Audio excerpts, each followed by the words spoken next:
Water, the liquid that oceans are made of. And it fills endless depths. Only few will venture out into the endless open ocean of this vast underwater world. Most of the ocean inhabitants live in the city, as it were, like human societies. Very close together, with friendly neighbors and nasty co-tenants. While dangerous robbers lurk around at the edge of town.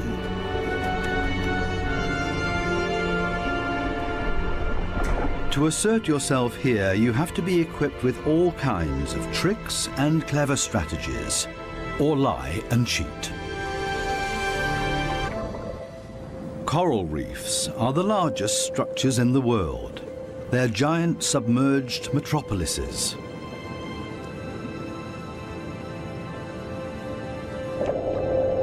Millions of different inhabitants live in these cities. A universe with coral palaces and soaring towers.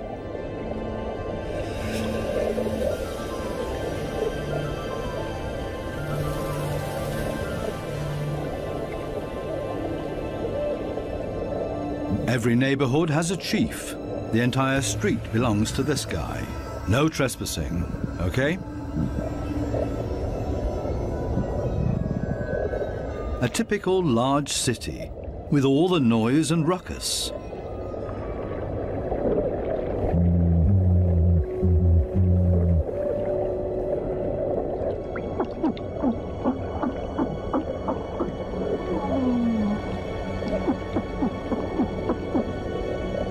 Even this little porcupine fish bleats around. It creates this sound with its swim bladder.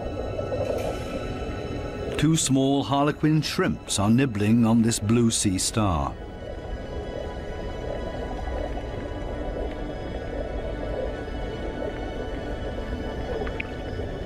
If someone else shows up, he will catch hell.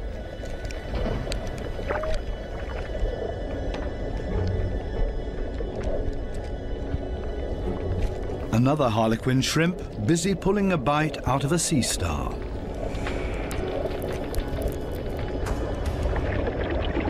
Moray eels in disagreement.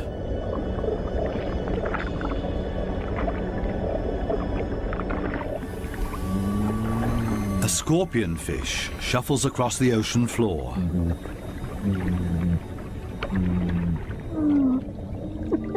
Everything and everybody makes a lot of noise. A boxer crab threatens everybody that comes by, holding two poisonous anemones in its claws. At least the anemone reef looks peaceful. Or does it? The clownfishes are having a huge squabble. Who does this anemone belong to? We can hardly see this fish, but he's easy to hear, a crocodile fish. Does this giant puffer fish hear something?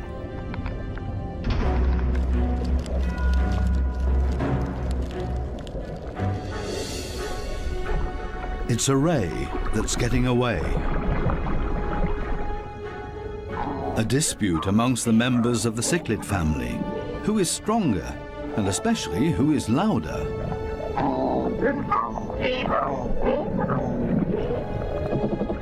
Two Walkman fish are noisily trying to woo a female.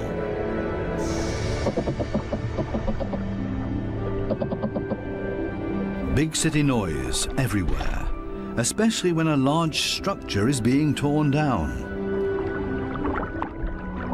Everybody lives in their own way in this noisy metropolis. Some hover above it all, but others are more down to earth and literally live in the coral sand. These goatfishes, for example, they plow through the ocean floor and catch smaller animals between their teeth. They use their barbels like a dowser. With them, they can detect even the weakest electric fields that point them towards small prey.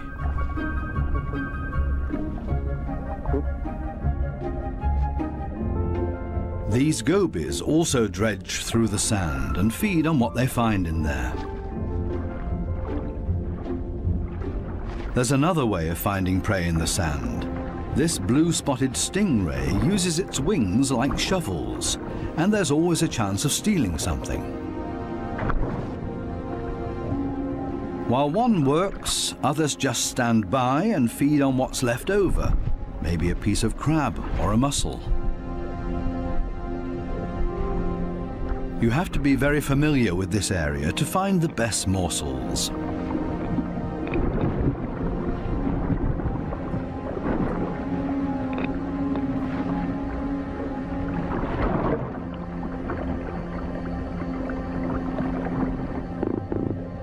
This triggerfish uses a strong stream of water.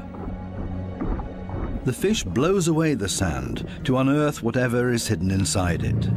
Others are quick to steal whatever they can.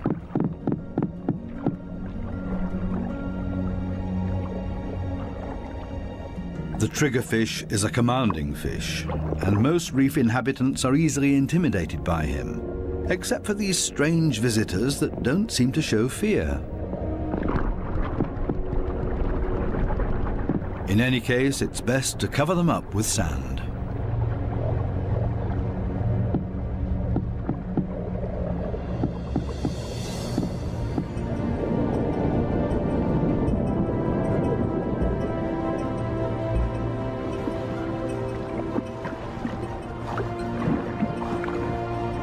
It's not easy for a small fish in a big city. There's always somebody with bad intentions, and you have to be extra careful not to get swallowed, like these moon wrasses, for example. So it's always safer for the smallest among the reef inhabitants to show up in schools. It's difficult to keep an eye out for only one little fish, and as a result the predator often grabs blindly at nothing and comes up empty. To show up in a big mob is always safest. Others are easily distracted at the sight of so much prey all at once. This easygoing giant pufferfish would never have a chance here anyway. Being part of a school of fish is always the best protection from predators. The slow ones are being ignored. No danger here.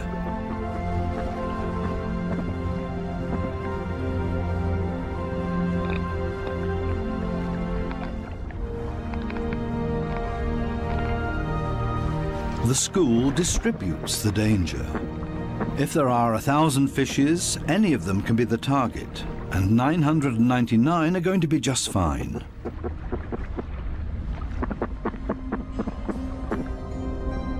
But what about loners, or those that live as a couple?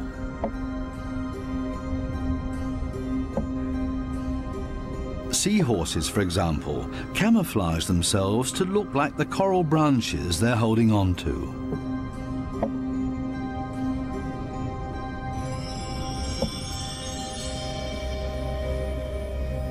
Even more difficult to see. Where is the animal here?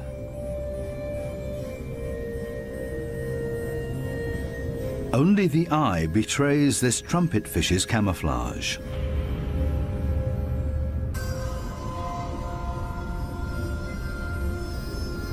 They do everything to not look like themselves, ornate ghost pipefishes.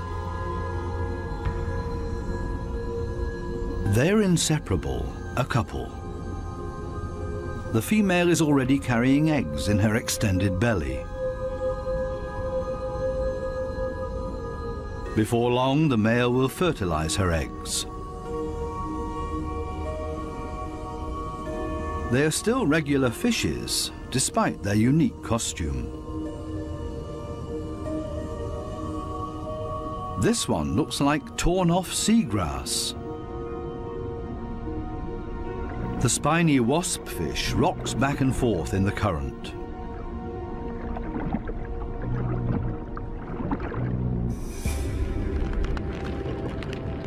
Not a monster, but ingenious camouflage.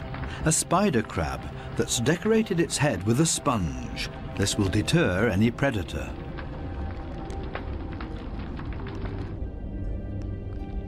Another great camouflage, a barrel decorated with rocks.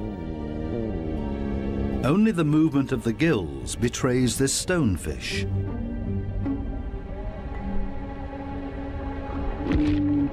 Even a smack with a fin doesn't bother him. The fish knows it will not hurt him. It only shoves him a little further to the side.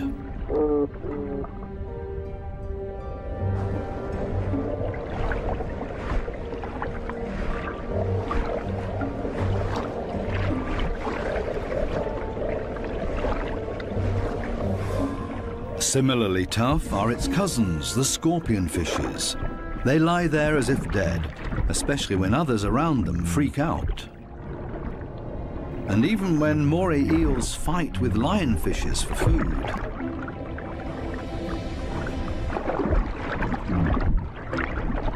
The scorpionfish lies in wait for its chance, and then immediately becomes completely motionless again.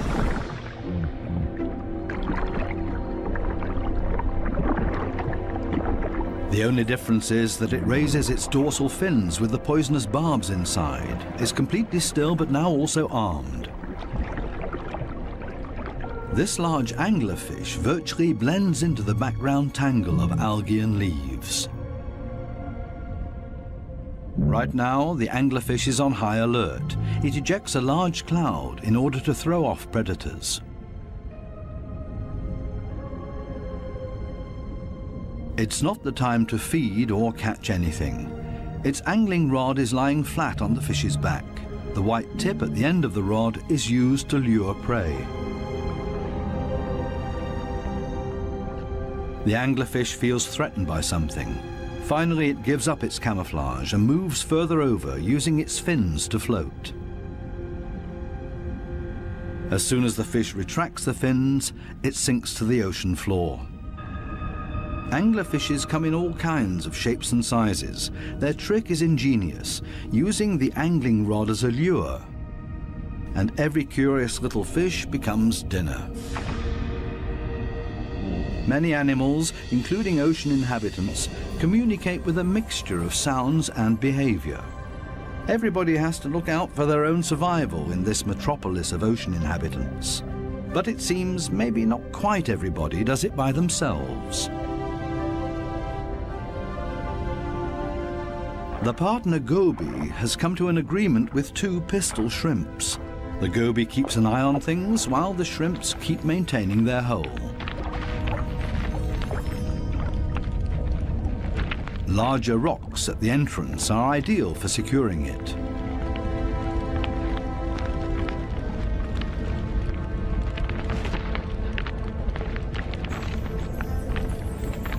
They're an experienced team. The shrimps keep in constant contact with the goby and even massage the fish's belly. The goby will get nervous without these gestures from the shrimps. The pistol shrimps need a cool and collected bouncer at their entrance.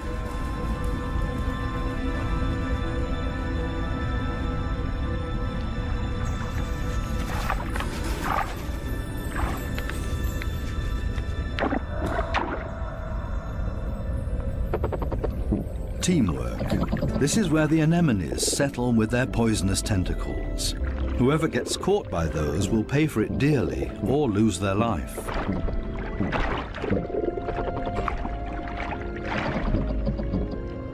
No wonder that there is virtually no one who likes to settle here. The little clownfishes are the only ones that know how to deal with these tentacles. They cover themselves with the slime of the anemone's tentacles and are protected from the poison. The clowns are safe in here, and in return will protect their anemone as well as they can. This seems like a sensible deal. But on occasion, the anemone will pull the tentacles inside its column-shaped body, which means the clownfish's home is gone.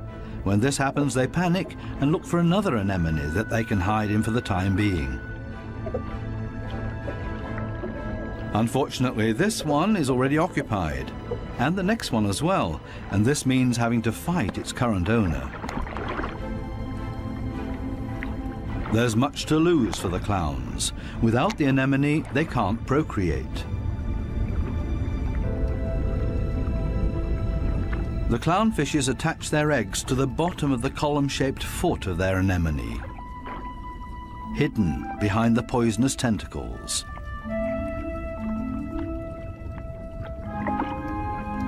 Both male and female tend to the eggs. They fan fresh water on them. The eyes of the babies are already clearly visible. The clowns are very protective of their eggs.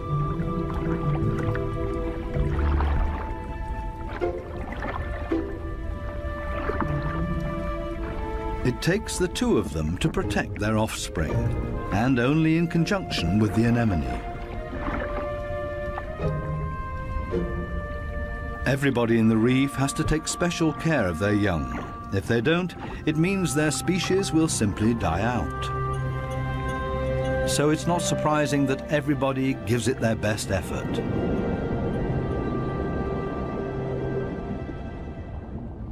This triggerfish has hidden its offspring in a small hollow in the sandy ocean floor. And this means having to constantly protect this open egg site. On occasion, they blow and fan the eggs, but mostly they keep an eye out for predators. This means grave danger. One of the sea urchins is wandering straight towards the nest. The eggs have to be protected at all cost, but how? The triggerfish seems to consider the alternatives.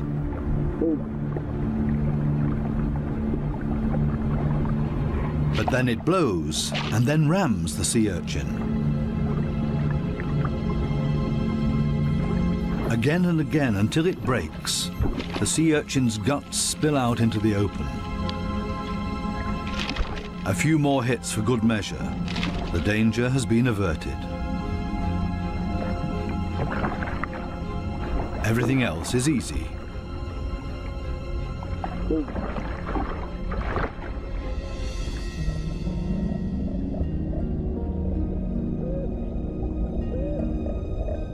Two little damselfishes cling to a coral branch, a pretty and obviously inseparable pair. They appear to have something important to do. And there it is. The female has been laying eggs and glued them to a coral branch. Over and over again, both of them sweep past the eggs to keep them clean. Two very busy parents in the middle of town. Not far from them, the same kind of damselfish, but this one is feeding on the eggs, not tending to them. This damselfish's priorities have changed. Its partner is gone, and it's impossible to bring the eggs through by itself, so it feeds on its own eggs to at least recycle the nutrients.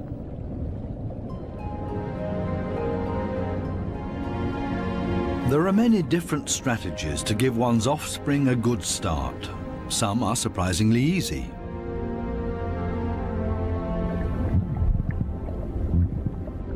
The mass mating of the black sea breams.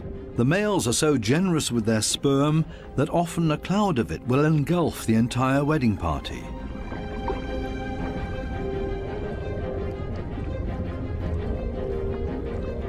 Countless couples and constantly in motion. A predator would have a hard time to find its bearings in this schooling behavior.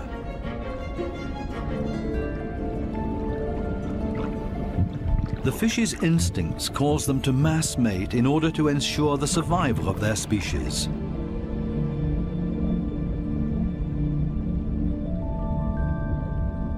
Cardinal fishes have their own clever means of child protection.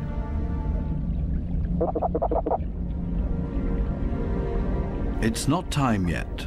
The couple are still flirting and courting with each other, going around and around.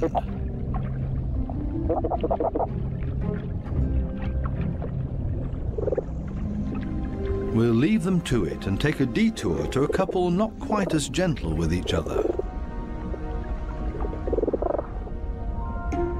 Monkfishes live in groups, and their nests are very close to one another. As a result, all the fishes are alerted to a predator nearing their nests.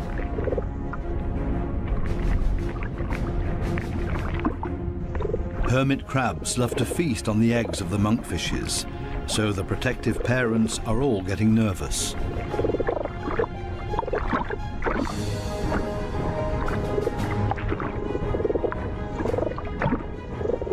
The hermit crab is still far enough away and currently busy with something else. The hermit crab's best defense is its house that it carries around for protection. The patience of the monkfishes is wearing thin.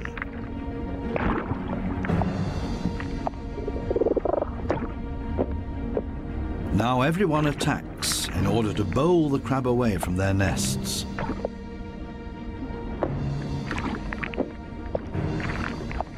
They're clearly telling this hermit crab to take a hike, but they should have stayed with their offspring because there's new danger approaching.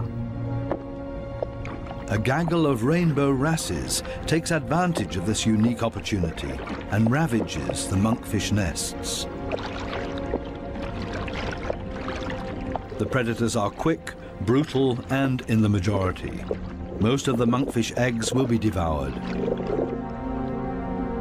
An attack of this kind would never happen to the cardinal fishes because they are mouth brooders and don't have to watch over a nest that's out in the open. The males carry the eggs in their mouths, up to 20,000 of them.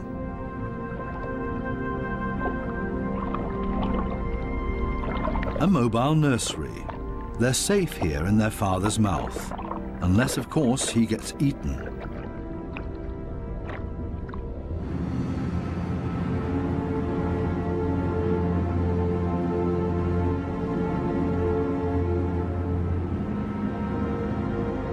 During the night, when it's dark, the danger is greatest. These underwater cities have a very active nightlife with special attractions. Basket starfishes come out and sit in the current. It's a night-active type of brittle star. With their arms full of tiny little hooks, they filter plankton out of the water to feed.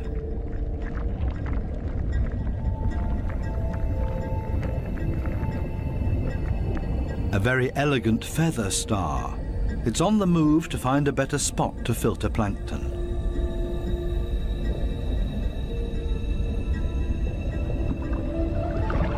This Spanish dancer is even more graceful and elegant than the brittle stars. It's a type of nudibranch.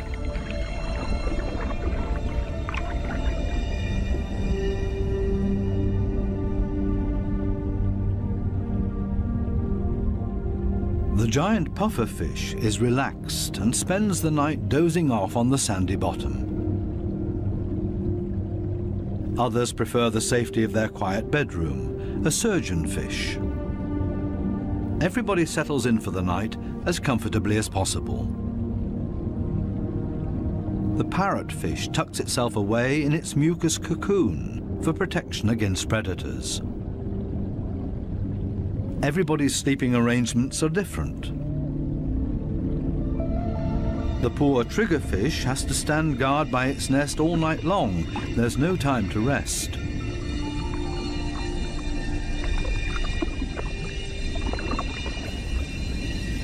Some of the predators are quite soft-footed.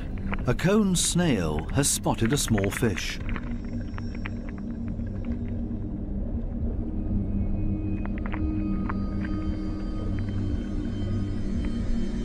The snail is fast, and the prey disappears in the blink of an eye.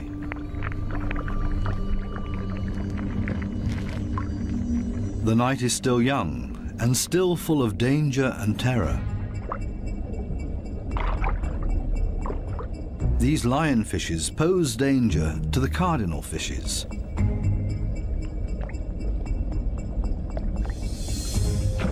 Lionfishes suck in their prey.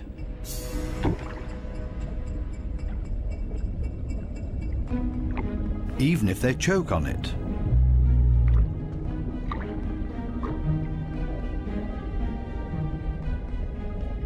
They're hanging around waiting for their chance.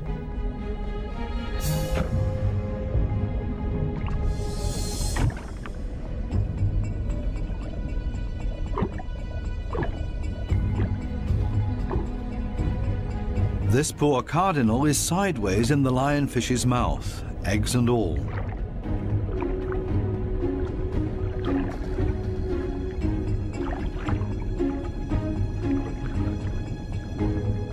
Lionfishes aren't the most elegant predators, with all their attachments and frayed fins. But this is all part of their camouflage. They're harder to see and blend into the background. Outside the reef, the lionfishes hunt as a school. They drive their prey towards one another with their fanned-out fins.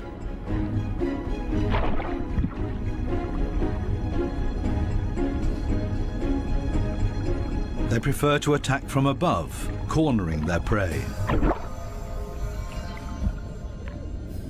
This is not a different location, just different light. These special blue lights totally change the appearance of the reef.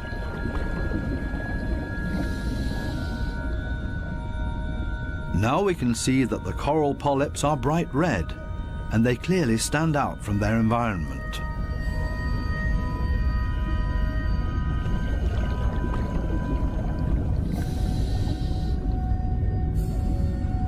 A new and fascinating perspective on the communication of many ocean inhabitants. And suddenly an eruption of sorts.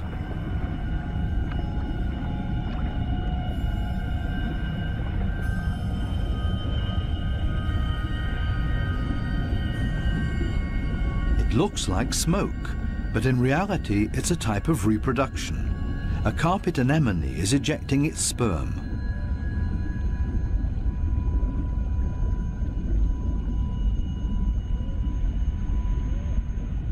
In the blue light, it looks like a dramatic eruption.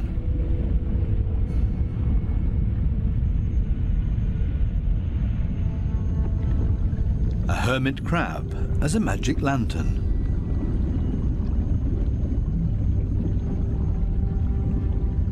The blue light brings out these colors.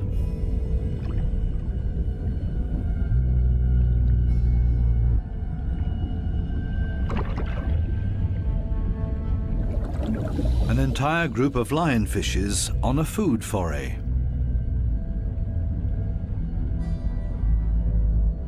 The animals don't seem to know any fear. It seems that they're well aware of the poison they carry in their back spines. They even use the light of our dive torches to their advantage. There's no nightly rest to be had here.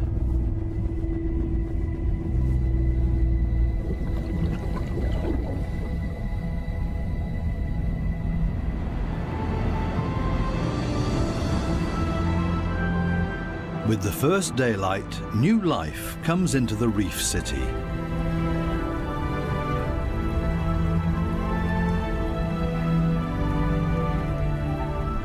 They all seem to start going again, ponderously with armored fins.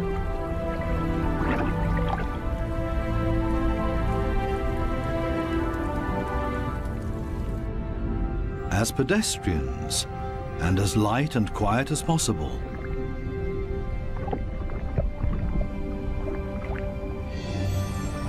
Mother and daughter, elegant and synchronous. Some have to hustle along on 10 legs. This spider crab runs straight into a brittle star gathering. A giant smash-up in the early morning.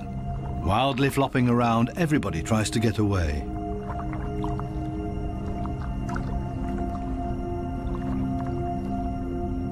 As in every city, there are also shopping opportunities here.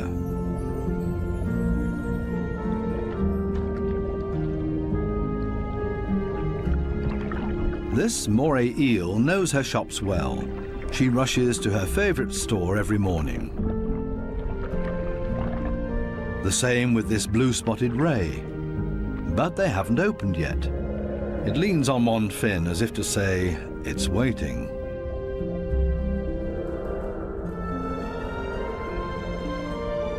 Similar problems in a branch further up. These sweet lips are also waiting to be tended to. Here they come, a little late this morning. The small, cleaner wrasses are starting to open their shop and are hungry. They're ready to rid their customers of parasites. This ray is also being served. It likes to have its gills cleaned. This is a barter business. One side gets cleaned, the other fed. A very fair deal.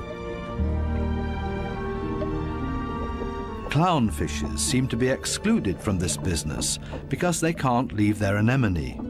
In their case, the cleaner fishes make house calls.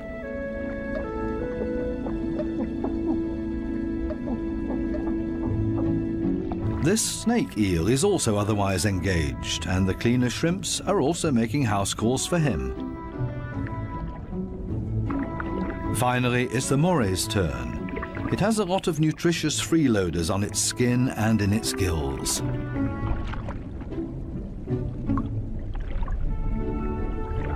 All of a sudden, the cleaners leave. Why?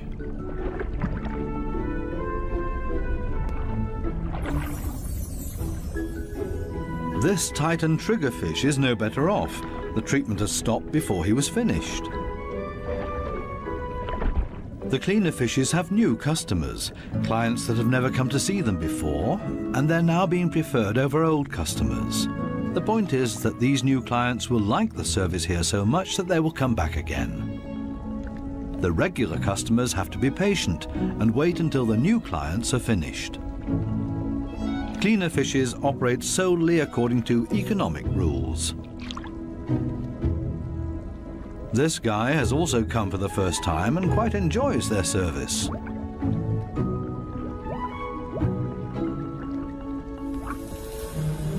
Sometimes it's too much of a good thing, though. This small black-spotted puffer just wants to look around and is not asking for a cleaning at this time. It swims away quickly and clearly annoyed.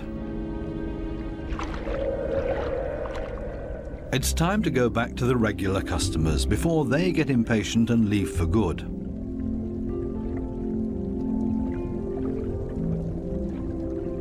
Digging deep where the gills are dirtiest.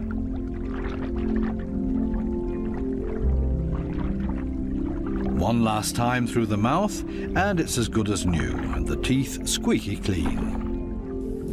Now this male moray can start looking for a suitable female. She is clearly not interested in male visitors. This next dugout also does not look encouraging.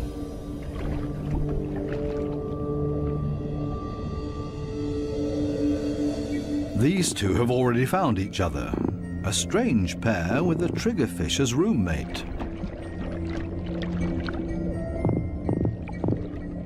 They seem to get along just fine. It's difficult to cut in as a stranger.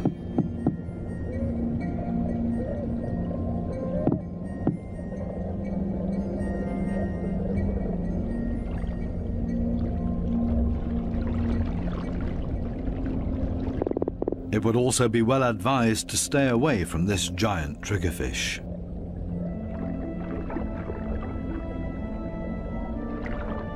This, on the other hand, might be a different situation. It's important to be patient.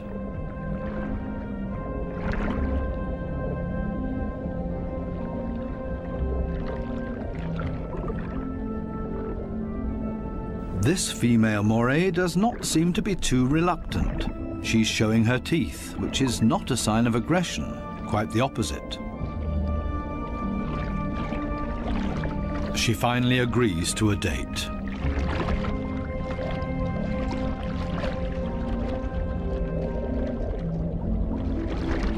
The two of them are getting to know each other. Moray eels are very gentle with their mates.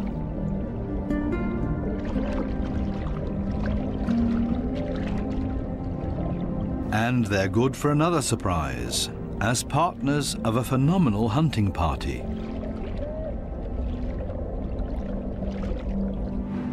These types of hunting parties have to find each other first in this big city.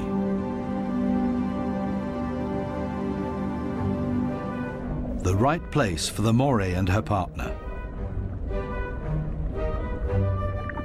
The morays cooperate with the groupers. It's not so far-fetched. The grouper hunts in the open and the moray inside the reef. The moray is able to get in between cracks and crevices that the grouper can't get to. Together, they're a strong team. A grouper that's trying to convince this moray to hunt with him. The grouper signals this to the moray by rocking back and forth and shaking for all it's worth. All for nothing. This moray doesn't understand and stays in its cave.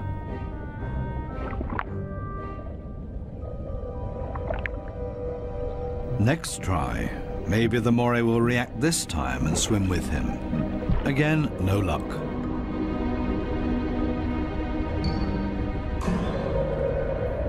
Finally, this moray seems to understand the grouper and is hungry.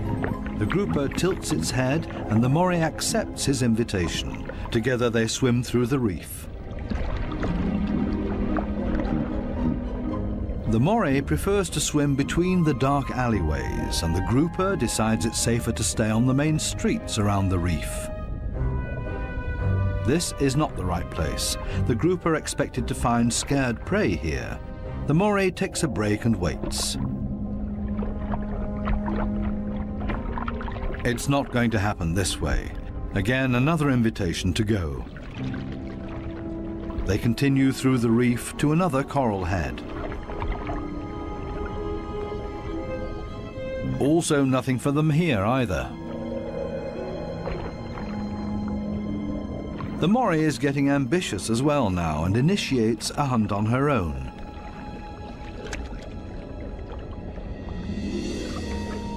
She might be better at finding hunting spots. They're successful in this next coral head, and then everything happens very quickly. The fishes are panicked, and both hunters are able to profit from that.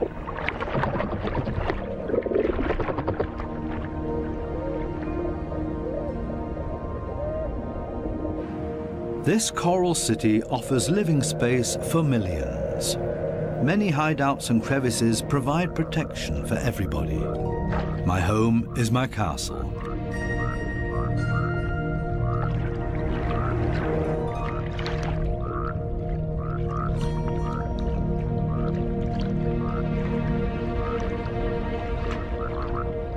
While some escape between sharp corals, others curl up in a ball.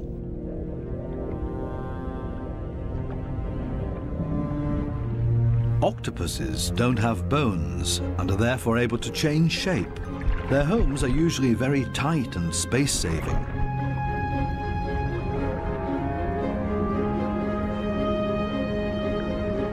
They like to live a bit further apart from their neighbors because they're not necessarily always friends with one another.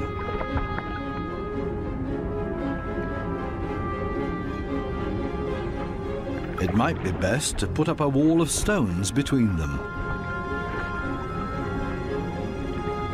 The ocean offers many hideouts, which is synonymous with survival for many ocean inhabitants.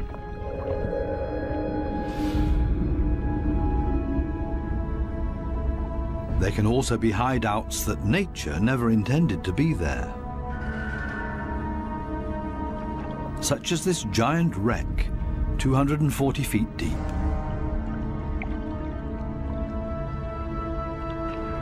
A research submarine on its way into the deep comes across a sunken freighter. It's an artificial world with countless nooks and crevices to offer protection and a home for many ocean inhabitants.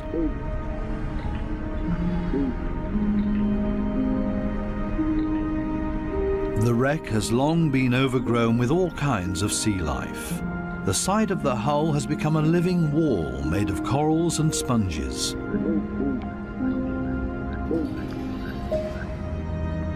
Sunfishes, with their odd form of movement, patrol this area. They're looking for jellyfish.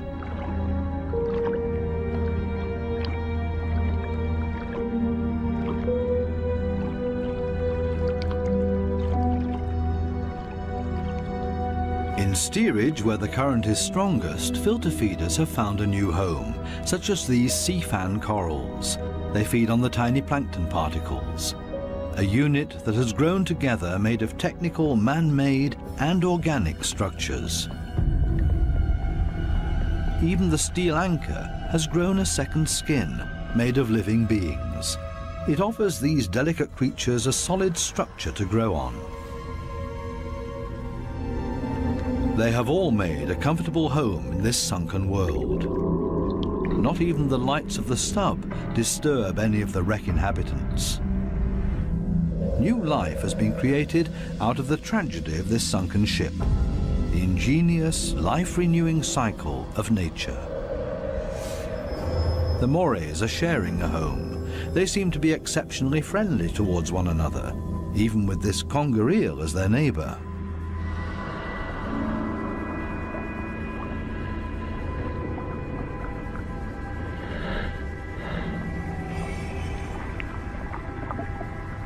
Even the octopus remains unharmed by the Morays.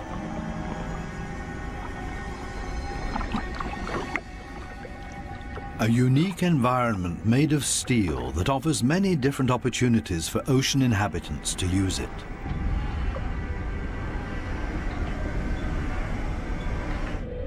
Even this fishing net offers a conger eel a place to hide.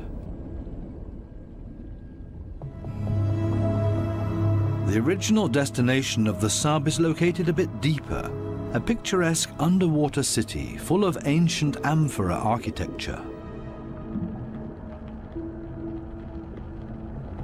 An antique merchant vessel sank here. Only the clay containers, once filled with Greek wine, are still visible. Now they offer homes and protection to many ocean inhabitants. Similar to the reef, hiding places are essential for staying alive down here. The amphorae have a very special shape. They taper towards the bottom, so they could be stored sitting upright in a layer of sand in the hull of the ship. The amphorae and their precious contents were safe during transport. Spiny lobsters welcome these types of caves. Conger eels also feel safe in this mess of amphorae and shards of clay, as if it was made for them and their slender, long bodies.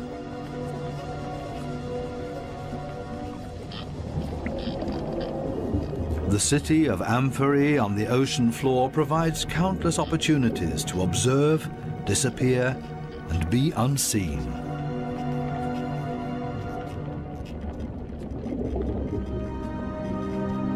Maybe that's why this city seems to be very calm and orderly, even when the conger eel swims above everybody's abode. Nobody panics because they only have to withdraw slowly into their homes and are safe. The same goes for this forkbeard.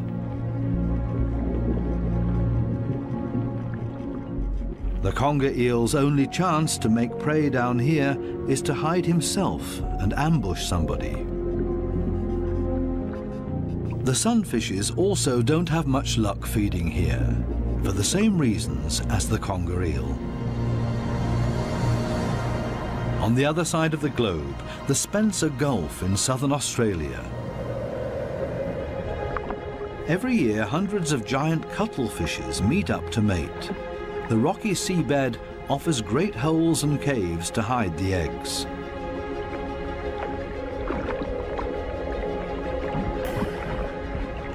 The females are smaller than the males and seem to be a bit shy, keeping their arms tucked tightly together.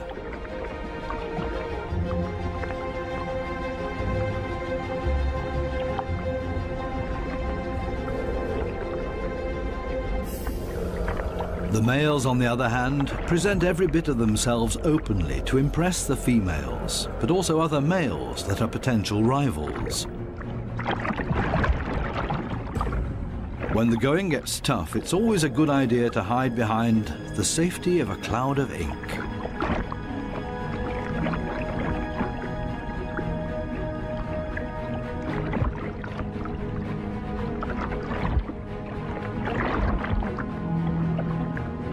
Without much success. Escape in reverse.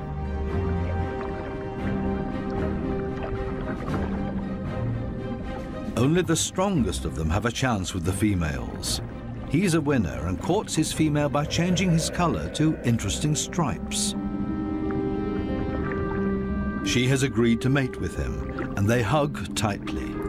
He deposits his sperm package into her mantle opening. Immediately afterwards, she withdraws into one of the caves on the ocean floor in order to avoid courtship from other males, a clear signal. The male is protecting his female from other rivals.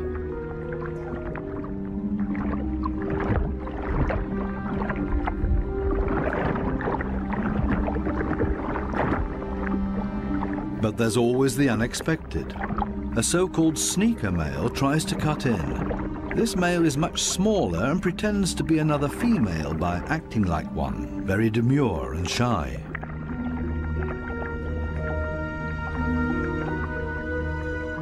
All seems to be fine in the den. He's busy chasing away other rivals from this new supposed female. Especially now that there are two females under his protection. It can't hurt.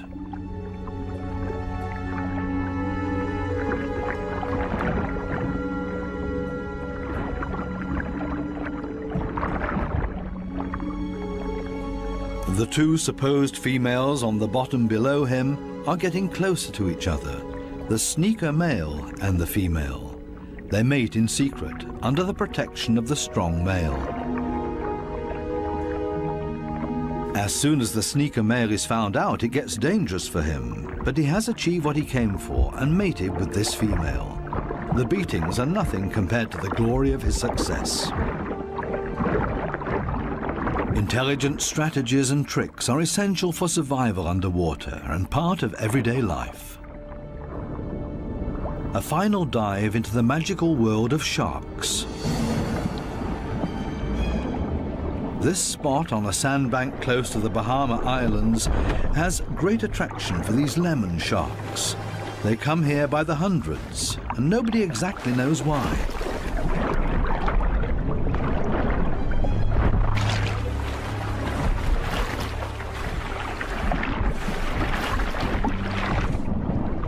This sandy plateau in the middle of the open ocean is easy for scientists to get to.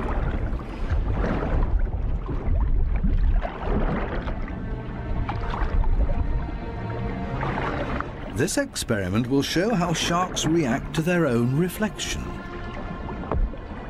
The metal mirror stands upright on the seabed. The animals that swim towards it will see their own reflection coming closer. How will these lemon sharks react? Now the researchers have to have strong nerves. Things stay surprisingly calm. The foreign object is almost ignored, as if it had been there forever. The sharks either swim past it or underneath it.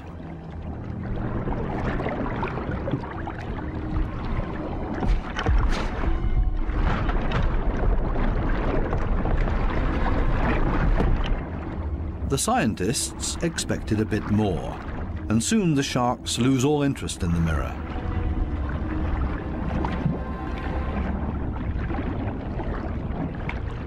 Some sharks even calmly drop to the seabed to rest.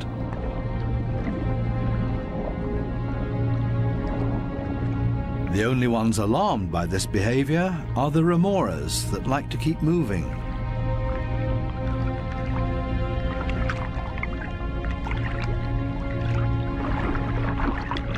They let go of their shark and see if they can't hitch a ride with a more active individual. Shark hopping. This one isn't a good choice either, so they continue to yet another one.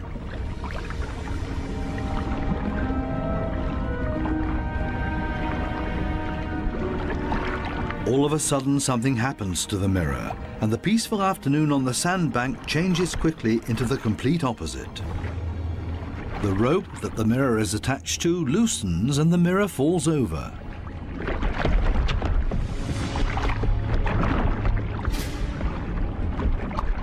Suddenly, and seemingly out of nowhere, several sharks rush to the mirror and show great interest in it.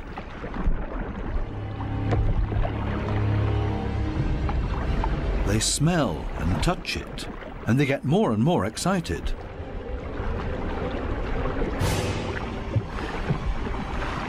What happened all of a sudden?